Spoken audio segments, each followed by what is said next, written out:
एक बुआ है जिनकी शादी हो चुकी है। वह दिल्ली में रहती हैं। मेरी बुआ बहुत अच्छी हैं। मैं जब भी वहाँ पर जाता हूँ तो काफी दिनों तक रह जाता हूँ। मुझे रोज अच्छा अच्छा खाना बनाकर खिलाती थी। बात उन दिनों की है, मेरे फूफा 15 दिनों के लिए बाहर गए थे, तो बुआ ने फोन करके मुझे बुला लिया।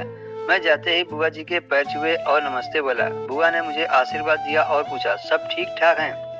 मैंने कहा, जी बुआ जी। कुछ देर बाद बुआ मेरे लिए चाय बनाकर लाई और मैं चाय पीने लगा।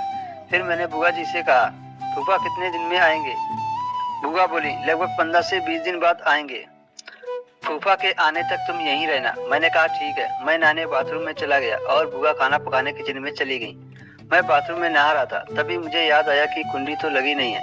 मैं जैसे ही कुंडी लगाने के लिए चला, तभी बुआ ने दरवाजा खोल दिया और मुझे उस हालत में देख लिया। मैं शर्मा गया और बुआ भी शर्म के मारे वहां से चली गई। मैं नहा धोकर अंदर आया, तब तक बुआ ने खाना बना लिया था। बुआ बोली, आओ खाना खा लो। मैं शर्म के मारे कुछ बोल नहीं पा रहा था और चुपचाप जाकर खाने की टेबल पर बैठ गया। मैंने अपनी गर्दन नीचे कर ली थी और वैसे ही सिर झुकाए खाना खा रहा था। बुआ बोली, तुम सिर झुकाकर खाना क्यों खा रहे हो?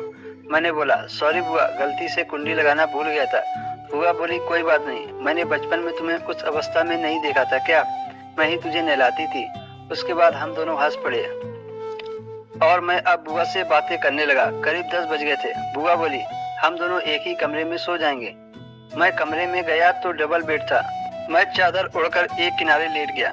कुछ देर बाद बुआ भी आकर मेरे बेड पर एक साइड लेट गई। मुझे नींद तो नहीं आ रही थी, पर बुआ लगभग सो चुकी थी। मैं बस उसी पल को याद कर रहा था जो बाथरूम में मेरे साथ हुआ, कि कहीं बुआ को बुरा तो नहीं लगा। मैंने एक करवट ली तो सीधा बुआ के पास लेट गया। मेरी बुआ एकदम जवान औरत थी। कुछ ही महीने पहले उनकी शादी हुई थी। अचानक से बुआ की आँख खुल गई और बोली, तुम्हें नींद नहीं आ रही है क्या? मैंने बुआ से कहा, फूफा तुमको कैसे खुश करते हैं?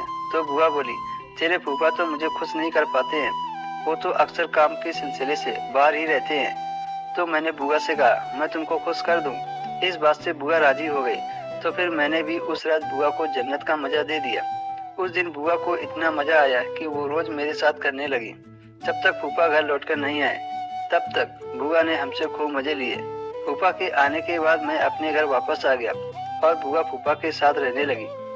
अब जब भी बुआ घर आती तो एक बार मुझे उनके दर्शन हो जाते थे।